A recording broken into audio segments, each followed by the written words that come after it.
Welcome to Happy Hour. I'm Henry, and today I will be doing a spoiler review on Avengers Endgame. But before we start, I got a couple projects rendering in After Effects, so if you see me looking left and right, I'm just moving the mouse just to keep my projects going, because I don't want it to start over or crash. Anyways, let's begin. Straight up, beginning of this movie, the Avengers track down Thanos, give him a beat down. Thor chops off his arm with the Infinity Gauntlet, or his hand, and Thanos says, "I destroyed the stone," and Thor gets pissed off and freaking chops off his head. And I'm like, the theater was like dead silent when I went. I was like, oh damn. And we get a 5-year time skip, and in that 5 years, everyone is dealing with the events differently. And Ant-Man returns from the quantum realm, and for him it's only been 5 hours, and so he tracks down Steve and Natasha and he explains the situation. They go to Tony asking for help, to go back in time, and Tony's not having it because he's got a family now. He's got a daughter, he's happy. He's got a second chance and he doesn't want to blow it. And so they go to Banner, and Banner is Professor Hulk. Holy shit, man. I thought it was awesome, but I can get the casual moviegoers like my brother, my son. They're like, what the hell is this shit? But I enjoyed it. Anyways, he helps him out. He's trying to help him out. And I remember the good references, the movie references on like time travel, Terminator, Time Cop, Quantum Leap, Bill and Ted's Excellent Adventure. They're mentioning all these movies to Hulk.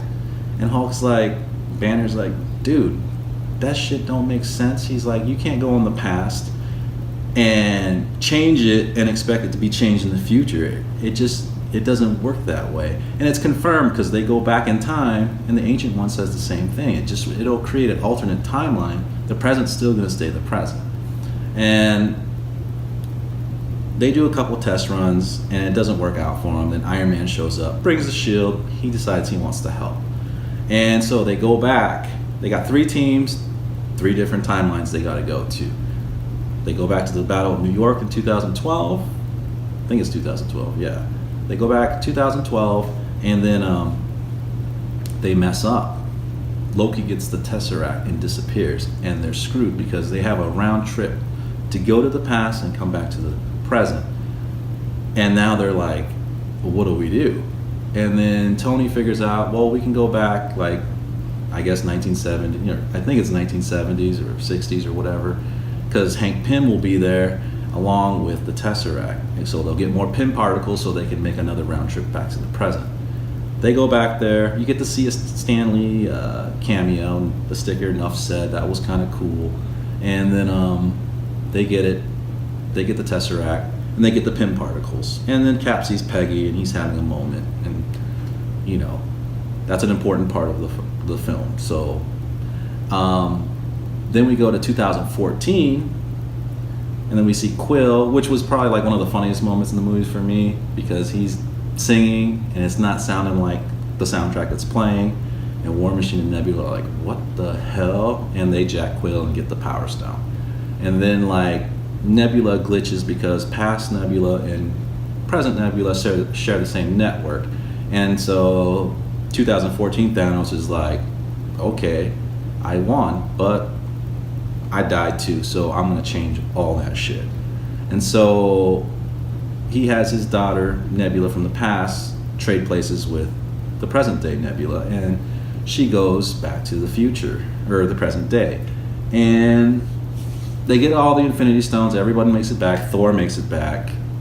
And man, Thor, holy shit, I forgot. He's just this beer-drinking, overweight, middle-aged man right now. Some people liked it, some people didn't. I thought it was funny. I was thinking maybe he'd get back to God form, but, Odin never changed, if he was heavy set or whatever. So it worked out. I thought it worked out because, that's just how life works. You get older, if you don't stay in shape, guess what? You're gonna be a fat ass. I got a beer gut. I'm a fat ass. I gotta get in shape. So kind of works out. I liked it. Anyways, They get the stones. They're arguing who's going to put on the gauntlet. Hulk says it's gamma, it's mostly gamma radiation, so it should be him. And so he does it, and he does the snap, and he's messed up. But during that whole time, past Nebula, while everyone's like dealing with like all the energy going on with the Infinity Gauntlet, she frees 2014 Thanos, and he comes through with his ship, his armies, and he annihilates the base, like straight up just destroys everything. And then we get like the best moment, I believe, in the whole movie, the big three versus Thanos. And for me, this is what I've been waiting for from Disney, like a dark, gritty fight, kind of like BVS, DC's Trinity versus Doomsday. Like that was like that, like action, like it was just, you could feel it, like damn, this is going to be intense. And it did not disappoint. I mean, when Thor was about to get killed, and you knew Cap was going to pick that hammer up, that was like one of those epic moments in the whole movie. People were clapping, cheering, throwing popcorn, losing their minds. And then it was still not enough. And I was getting like anxiety because freaking Thanos was like not having it. And he broke the shield. And I was like, oh no, Cap's legs cut. Thanos summons his whole army, and I'm thinking, dude, Cap's tightening his shield. He's walking towards Thanos and the army, and I'm like, dude, they're not gonna save Cap. He's gonna die. And I was thinking, okay, they're gonna do the comic book. As long as one man stands against you, Thanos, you can never claim victory. And what Thanos say? Noble sentiments from a man that's about to die or whatever, from the comic, from the Infinity War comic. I was thinking that, but then the portals happened. And man, dude, talk about getting chills. I didn't think any save would beat Thor's Wakanda save scene. But this, when Falcon was all Cap to your left, and you had that silence, and you hear that energy crackling from the portals, and, Black Panther comes through, and then they start playing like the theme songs or whatever, and everybody starts coming through, and then Ant-Man comes through with Hulk and Rocket and War Machine, and then they start playing that Avengers theme song, and then Cap's like Avengers Assemble, and dude, I lost my shit, dude. Holy cow, man, talk about epic. And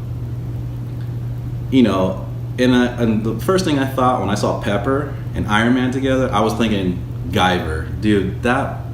Little 5-second clips here and there, just showing little, epic scenes or epic fights.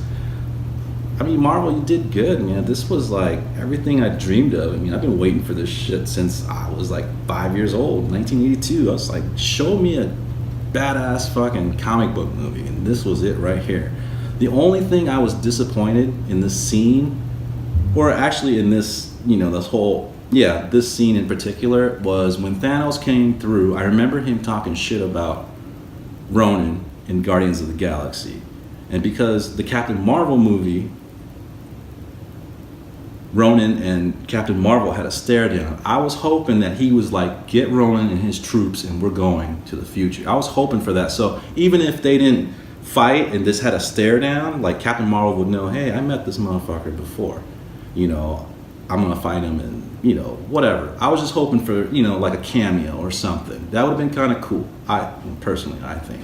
But then we get the Iron Man death scene, which was everybody was like, people were crying like straight up in the theater, were like bawling and shit.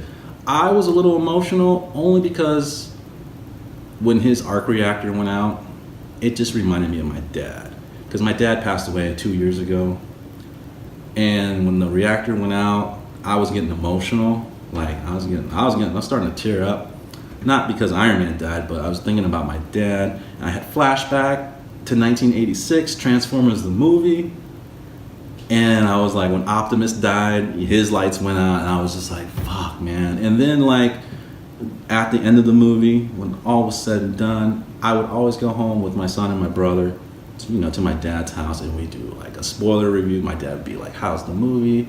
And it was just, kind of sad for me that I walk in and can't do a review. So here I am doing one right here in front of you guys. Anyways, we get Iron Man dying, and then we get Cap, who creates another timeline, which can be confusing. I hope to hear your guys' thought, but here's my thought process on it. He goes back. He doesn't come back. Because remember, when you go back, it doesn't change the present, because everybody still remembers Cap. Winter Soldier, Falcon, and Hulk are like, where the hell's Cap? But Bucky looks and he sees Captain America as an old man. He has the shield. So obviously, he went back in time. He changes the timeline by taking the shield, and he gives it to Falcon. And I'm thinking, oh no, please don't do this. Do not do Batman Beyond. Do not do Bruce and Terry. It might go that way. It might be cool, because Marvel seems to do things better than DC at the moment. But I'm like, well, what happens to the Cap in that timeline? That's frozen and he doesn't have a shield. So it's kind of like a loophole. They can bring back a young Cap. I mean, obviously they'll probably recast if Chris Evans doesn't come, but it brings that option of, yeah, we have a Captain America. Or Cap goes back, gives Sham the shield, he takes care of events that are happening in that timeline, so Thanos doesn't happen, and then goes back to Peggy. So it's give or take, but it's another timeline. It's another timeline loophole. I know it's confusing. I hate it, but it's cool. Cap lived his life. That was kind of cool. He was like, I took Tony's advice to get some of that, that love life or whatever he was missing. But I'm kind of sad that there's no Iron Man, there's no Cap. I don't know how I feel about the new lineup. Captain Marvel, what do we have? Captain Marvel, Doctor Strange, Black Panther, Spider-Man, Falcon, Bucky, and then Thor. He left Earth, so you don't have no Thor. He's with the as Guardians of the Galaxy, or the Guardians of the Galaxy, but Thor makes it, clear, They have a little banter, him and Quill. It was kind of funny. Yeah, I don't know how the next phase. All I know is the next phase is that Reed Richards got to be that Tony Stark, like smart. Of course, he's gonna be the smartest guy on the planet. He's got to have that charisma. Otherwise, I don't know how this is gonna work. I mean, X-Men will be dope. I trust Marvel. I trust Marvel with all their characters. We still got Silver Surfer, X-Men, Inhumans. We got Fantastic Four, Doctor Doom. We got a lot of cool villains that are still, still to come. But anyways, what are your guys' thoughts? I would like to know what you guys think of Captain America's time travel.